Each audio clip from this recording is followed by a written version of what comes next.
The unsolved disappearance of the Roanoke colony. What happened to 115 people?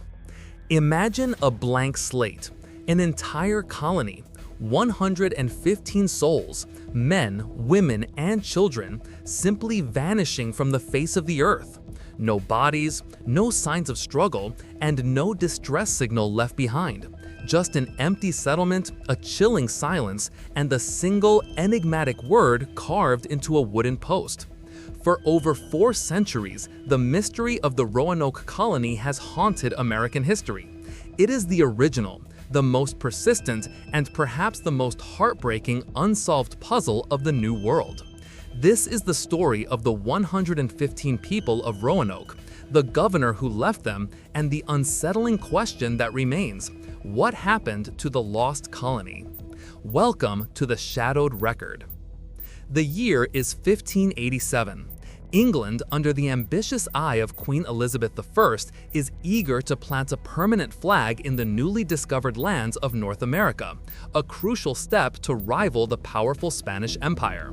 Sir Walter Raleigh, the quintessential Elizabethan adventurer, is tasked with establishing the first successful English settlement. Raleigh's first 2 attempts to settle the area near present-day North Carolina failed, but the third and most famous voyage was different.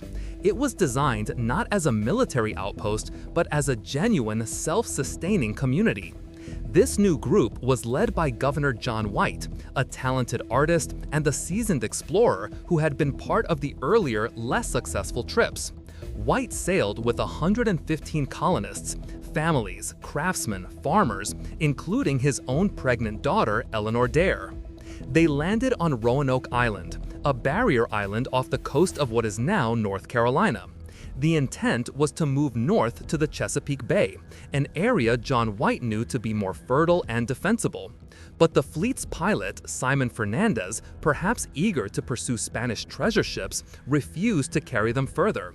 The colonists were stranded, and the foundations of the city of Raleigh were laid on Roanoke Island. It was here, on August 18, 1587, that a child was born, Virginia Dare, the first English baby born in the New World. It was a beacon of hope for the struggling colony, but that hope would soon be plunged into darkness. From the beginning, the colony faced hardship. Supplies dwindled, and relations with the local Native American tribes quickly soured. Within weeks, George Howe, one of the leading colonists, was found dead, killed by a Native American war party. Fear spread like wildfire. The colonists realized they would not survive the coming winter without a massive resupply effort from England. After much deliberation, Governor John White, reluctant to leave his daughter and new granddaughter, was convinced to return home. He was the only one who could successfully lobby Sir Walter Raleigh for the needed aid and resources. John White made an agreement with the settlers. If they were forced to leave the island, they would carve their destination into a tree or a doorpost, and if they left under duress or in danger, they would carve a Maltese cross above the location name. He promised to return in a few months. He had no idea that those few months would stretch into 3 agonizing years. White arrived back in England in late 1587, only to find the country in a state of national emergency. The mighty Spanish Armada was preparing to invade. Every seaworthy vessel, including those prepared for the Roanoke resupply mission, was commandeered for the defense of the realm. John White was trapped by the tides of war. It wasn't until the summer of 1590 that White finally managed to secure passage back to Roanoke. As his ship approached the island on August 18th, Virginia Dare's 3rd birthday, he fired a cannon, hoping to hear a reply. Only silence answered. White's heart must have sunk into the cold Atlantic. He and a landing party rowed ashore, following the path to the settlement. As they neared the palisade, they found the entire colony deserted. The houses were taken down, not destroyed. It seemed an orderly, if hasty, departure.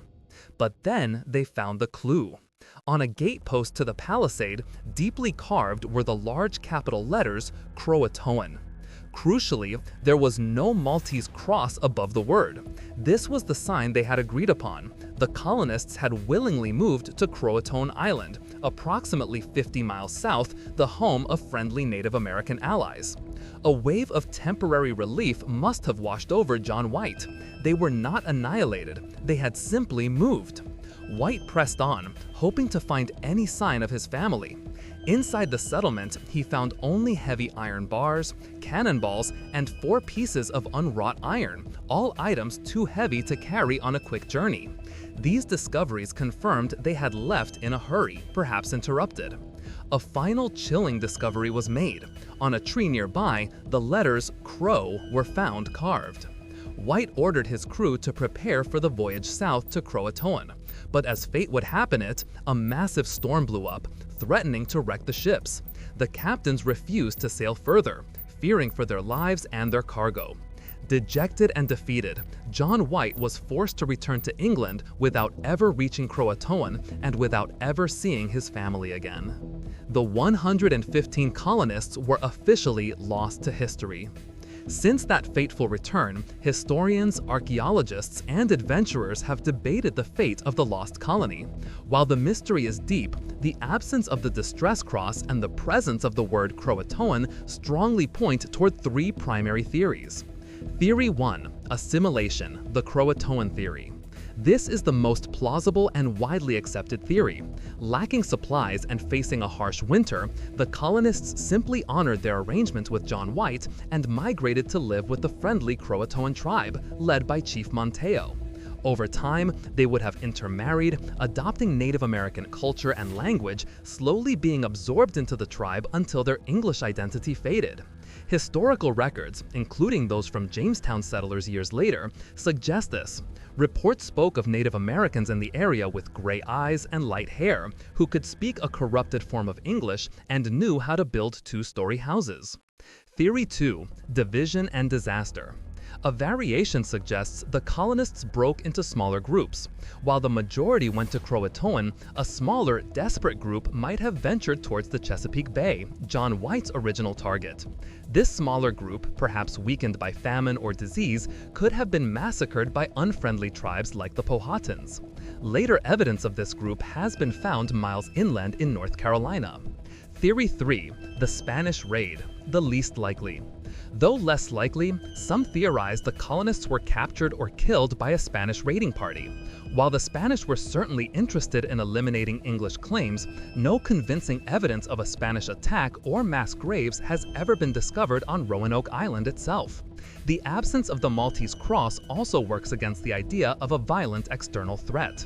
The truth likely lies somewhere within the assimilation theory, perhaps tragically mixed with starvation and displacement. They did not simply vanish, they became something new. They became part of the landscape.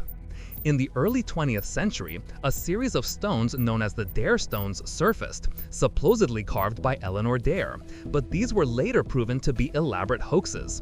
The real clues are the silent earth and the whispered legends. The lost colony of Roanoke remains a powerful metaphor for the terrifying vulnerability of the early settlers and the enduring, impenetrable silence of history. 115 people went to create a new world, and in turn, they simply disappeared into it. The shadowed record of Roanoke will likely never be fully closed, but the search and the fascination continues. If you want to delve deeper into the archaeological discoveries that may finally crack this case, let me know. And if you enjoyed this journey into the unknown, be sure to hit that subscribe button for more from the Shadowed Record.